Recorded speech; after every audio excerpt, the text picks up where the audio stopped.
Lawyer and Harvard professor Alan Dershowitz sat down with Fox News' Sean Hannity to discuss the former president's legal prospects, suggesting that while he would likely be convicted, the ruling would be overturned by the Supreme Court. Quote, they claim that Donald Trump actually believed that he lost the election, that everything he did was fraudulent, that he conspired with unnamed lawyers to affect the election. You're allowed to challenge elections. Indeed, the best way to challenge elections is to come up with a slate of alternate electors. The government has the burden of proof beyond a reasonable doubt that subjectively Donald Trump actually believed that he lost the election and acted contrary to that belief. There is no smoking gun. There is no one who is credibly prepared to testify that Donald Trump said to him, I know personally I lost the election. What they're doing with the indictment is they're taking things where Trump said, like, you're crazy to someone, as if to imply that means he really knew that he did lose the election. But more importantly, I'm not so sure how much any of this procedural stuff matters. What the Democrats have been doing is effectively just an onslaught of whatever they can keep firing off at Donald Trump. And it's probably going to be some kind of death by 1,000 cuts. Yeah, it's impossible not to factor in the timing here, right? Like, you've had these investigations going, since the day he was elected? Like, he has been so intensely investigated for the last effectively 8 years.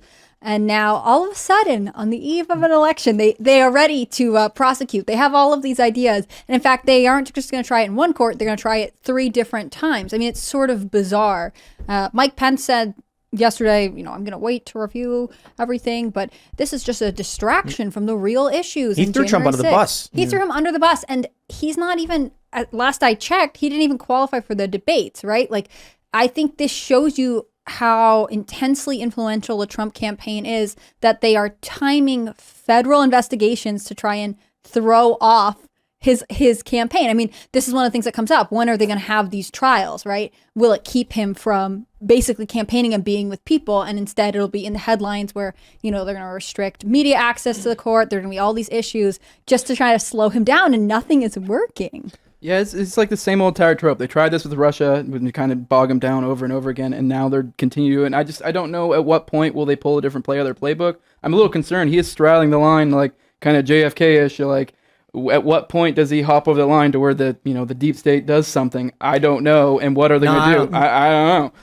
It's always a possibility for any president, yes, for a variety of reasons, but I don't think that's the route they go. I think what's more likely to happen, for one, they tried the rape thing in New York, where they're like, he's been convicted or not convicted, he's been found liable or something for some 30-year-old nonsense story. I just want to stress how ridiculous and insane the story was. And if you believe it, if you claim to believe it, you're either lying or really dumb.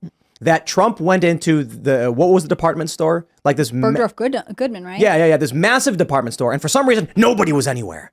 They walked in and everyone just vanished. They must have been raptured because they were gone. And then they went into a dressing room where, for some reason, the doors were unlocked.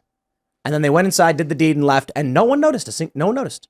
No one noticed the king of New York, the most famous guy in the city. Nobody noticed him walk into this massive shopping center. It's an insane story. But they've tried that. I bring that up because this is what they did to Julian Assange.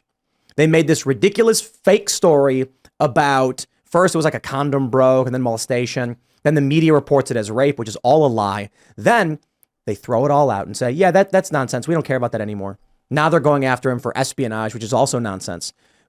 But Hillary Clinton was famously quoted as saying, can't we just drone this guy? And then they were like, yeah, he's in London, so no, we can't.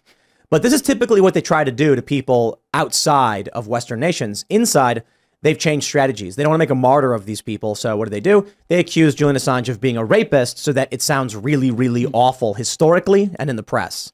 They try that with Trump, but it seems to just bounce off because nobody cares and nobody believes it anymore.